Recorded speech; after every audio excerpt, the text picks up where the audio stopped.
4 गोष्टी आपल्या मनाप्रमाणे होतील तर 4 गोष्टी मनाविरुद्ध देखील होतील, पण तरी देखील एका लार्जर इंटरेस्टमध्ये आपण सगळे एकत्रितपणे काम करू आणि आपली शक्ती काय आहे ही शक्ती निश्चितपणे या ठिकाणी आपण दाखवून देऊ।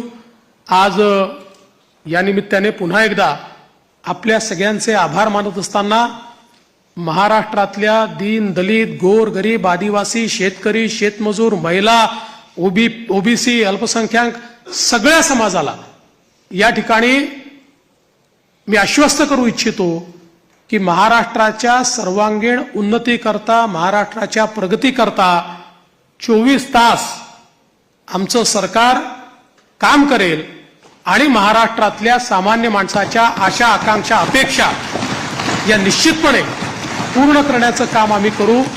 पुन्हा एकदा आपल्या सर्वांचे आभार मानतो। माननीय